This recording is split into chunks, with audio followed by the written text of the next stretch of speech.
Welcome to Unhappy Teacher Podcast, a safe space for educators and non-educators to share their experiences, thoughts, and opinions around education and to know that you are not alone. Here, you'll be seen, you'll be heard, and you will feel empowered to live well and thrive in your personal and professional lives.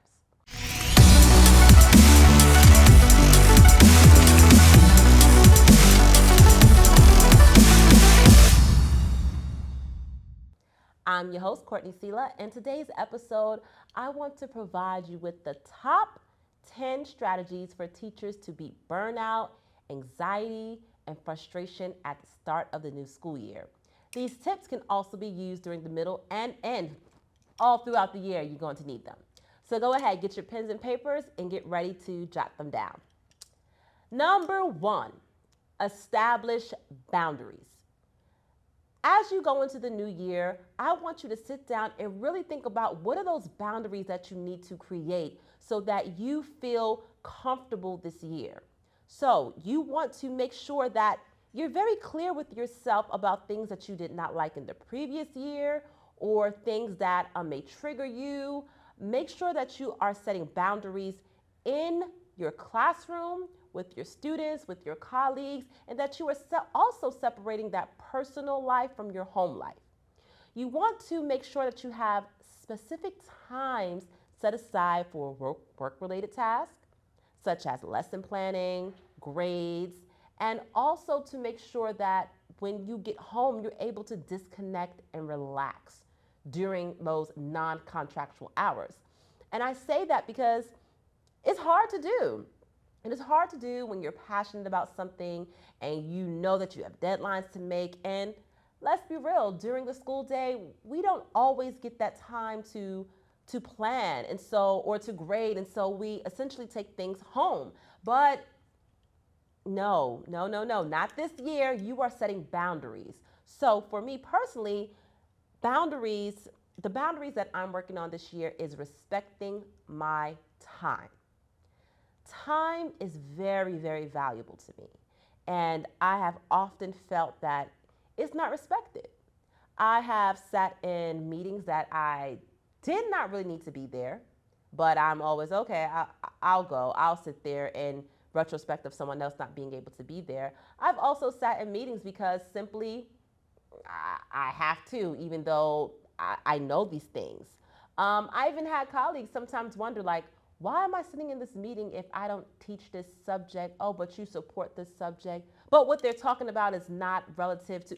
Listen, early on, we have to start asking questions. If I'm needed, how is this pertaining to me? If I do not need to be in this meeting, I am going to nicely excuse myself so that I can go work on lesson plans or grade.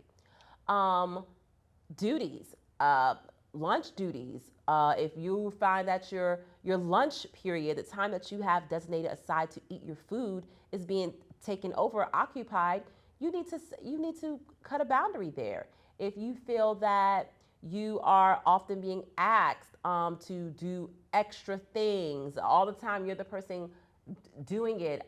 Create a boundary there.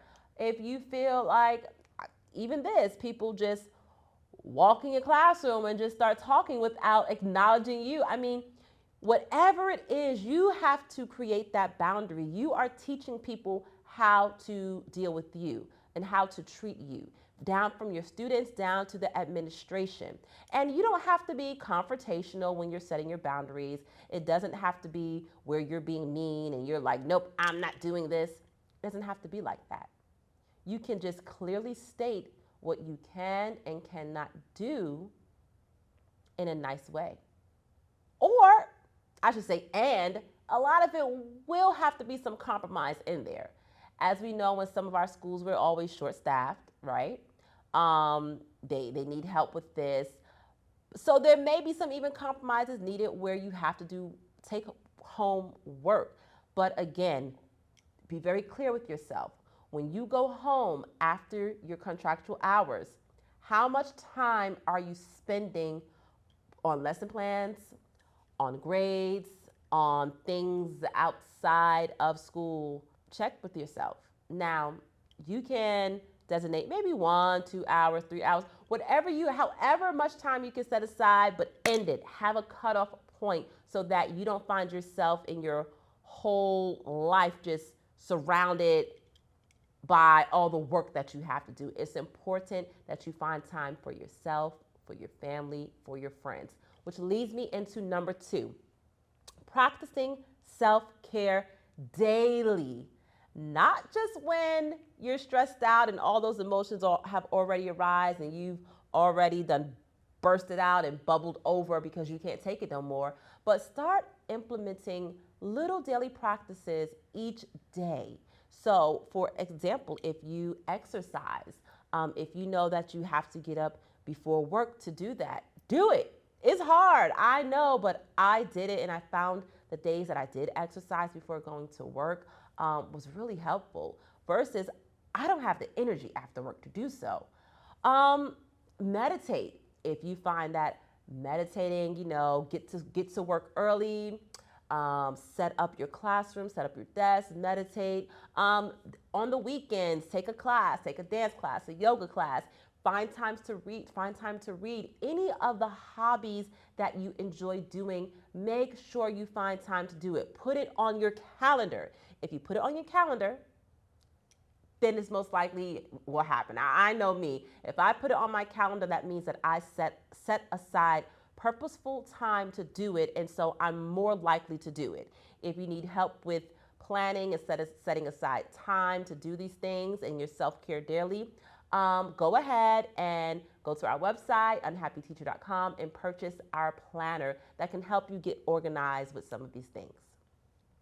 Moving on, number 3, have social support. Find or seek out some social support. So building that support network of your colleagues, other teachers, mentors, friends, or family members who you can turn to for trusted advice, trusted encouragement when the times get hard. If you find that you don't have that support person, or you're not really sure where to turn to, here at unhappyteacher.com, I am more than happy and pleased to be that support system for you, to be that mentor, to be that coach, to help you beat the burnout and stress. Simply go ahead to our website and book a consultation with me. I'll be more than happy to see you through the school year. Number four, prioritize your task. There are going to be so many things thrown at you as the year goes on, and you have to learn to prioritize it. At one point in my career, I remember there were emails after email after email coming in, and I'm just like, this is a lot. And then you want me to create additional spreadsheets on top of the Excel spreadsheet or report that I can just download, but then I have to take that and create a report. It can become a lot. So you have to prioritize the task and focus on what's most important. Break down those larger tasks into smaller, manageable steps to prevent feeling overwhelmed. My thing is, I love making lists. I'll just go ahead and I'll just write everything down that I know that I need to do.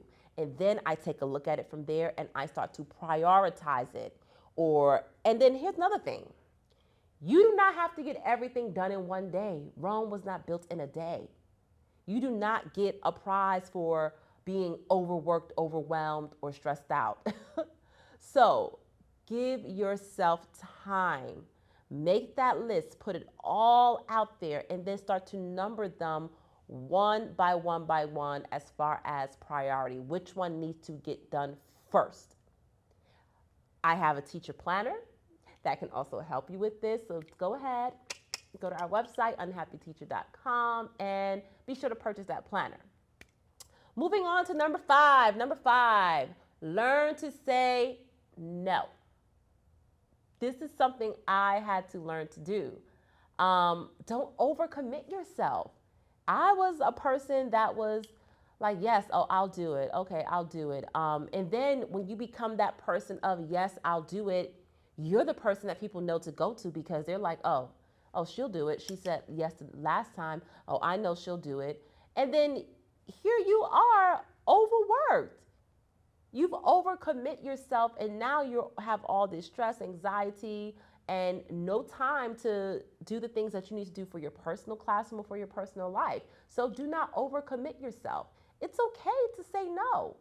You do not have to take on additional responsibilities or tasks that could easily contribute to your burnout, especially if you're in your first year of teaching. Do not get duped into being the yes person. My favorite thing is I love to work as a team.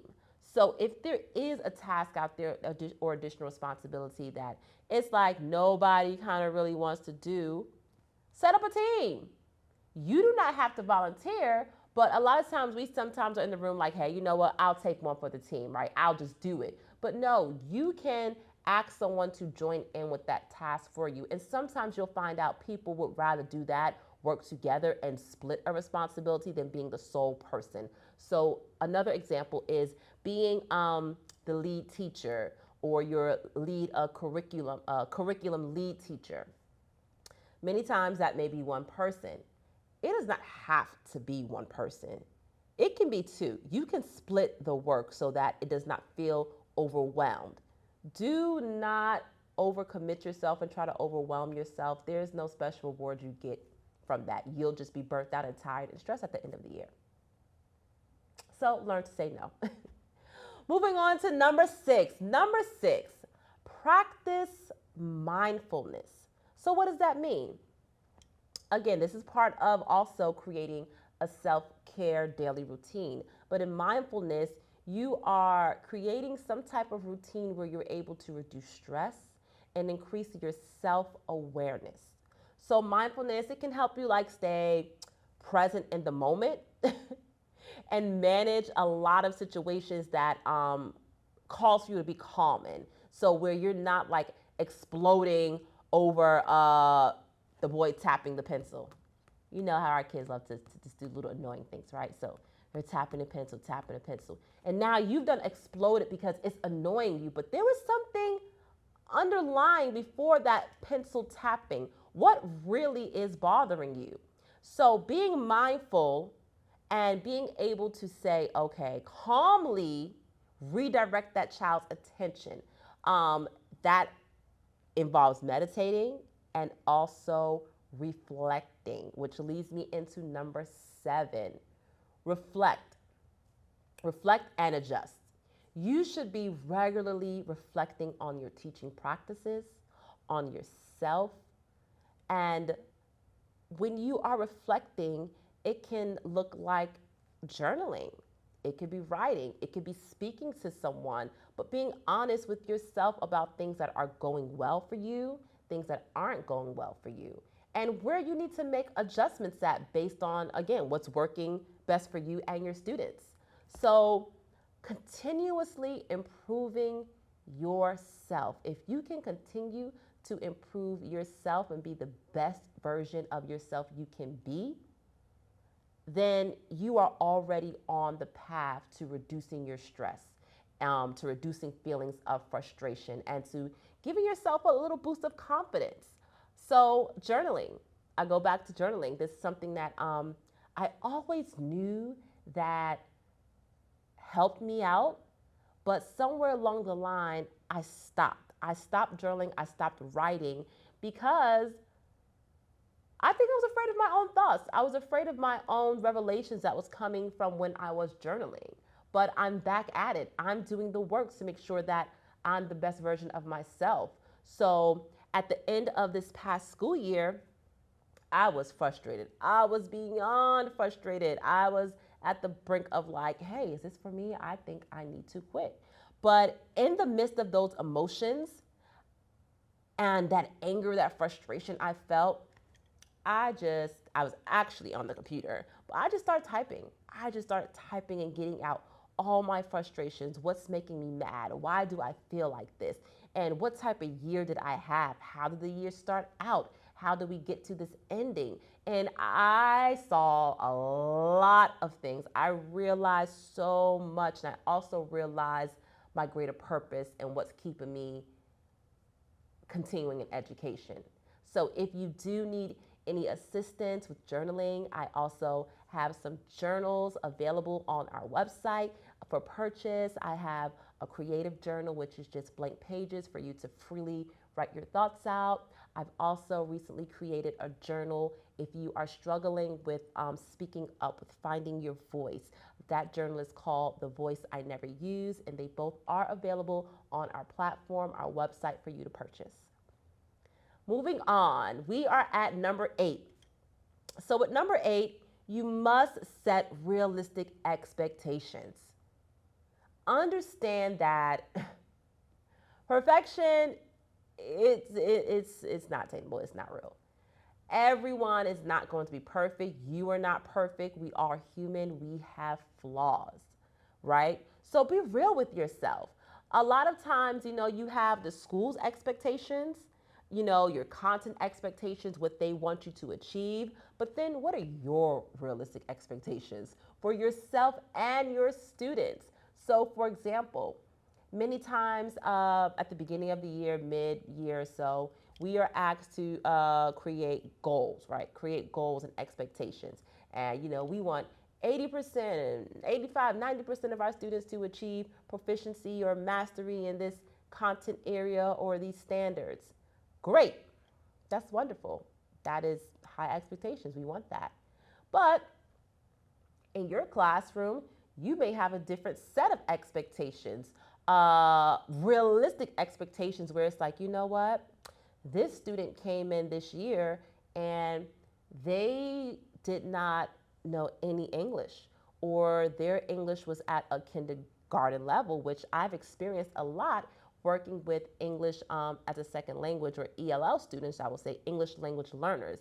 And so for me, my realistic expectations for some of my students was, hey, this year I'm taking you from that kindergarten level where you are just, at these small sight words to you're going to be able to read this second grade content. You're going to be able to read this first grade content. Even more simpler than that. I mean, I've taught at some challenging schools. And so I had one student who did not know how to write his name. He did not know how to properly spell his name, I should say. And so we worked on that. And we worked on him being able to actually start reading at a kindergarten level. And I will say, by the end of the school year, he was doing it. He was doing it. And so when I talk about students reading on a kindergarten level, I'm talking about students who were placed in 4th grade, 3rd, 4th, and 5th grade. This was in elementary. Now, again, setting real expectations for yourself and your students. Another thing this past year I realized was that, yes, I have high expectations for my students, but sometimes those students, they were just failing. They just kept failing as I'm giving them these district exams, these state exams. And after a while, when you keep getting these low scores and you keep failing, what are you telling your psyche? What are you telling yourself that, oh, I'm just a failure, I'm never going to get it? It's going to make you want to quit and shut down. That is what some of our students are experiencing. So I had to recreate classroom exams and make milestones for my students so that they can feel that sense of success, that sense of achievement. And once they start to see, oh, wow, I am able to maybe read this smaller passage, identify these context clues. Oh, the confidence then took off. It then took off. I finally captivated them. They were not shutting down on me anymore. So again, for me, setting realistic expectations in my classroom is really just feeding into my students, making them know that they can be successful, but meeting them where they are and not making them feel intimidated. Number nine, you want to seek professional development. Now, you may be like, all right, girl, now, come on with the professional development. Nobody wants to sit in professional development after being in classes all day with students and tired. I know we all dread having to go to those professional developments in the middle of the day, but attend some that you choose. That is what I find is most helpful. When you actually are able to choose the professional developments that you want to go to, attend workshops, seminars, or courses that focus on your well-being, right? Stress management, effective teaching strategies. There's so many things that you can, professional developments that you can choose for. They're out there. It does not have to be solely what your school is providing for you. I often find the best ones are the ones that I research and choose. And then also, when is off campus? When you get to go off campus during the school day to go to professional development, it's always, I think, best. You come back so refreshed. So pre-pandemic, I remember, and this could even be a few years before that, but a lot of the professional development was not in-house at the school. We would often have to go to the head central office and or even sometimes other places and to do the professional development. And it was always great to take one of those school days where you get to be off campus, and it was refreshing. It really was refreshing. And so I encourage you this year to choose professional developments that you want, that will benefit you. And lastly, number 10, celebrate achievements.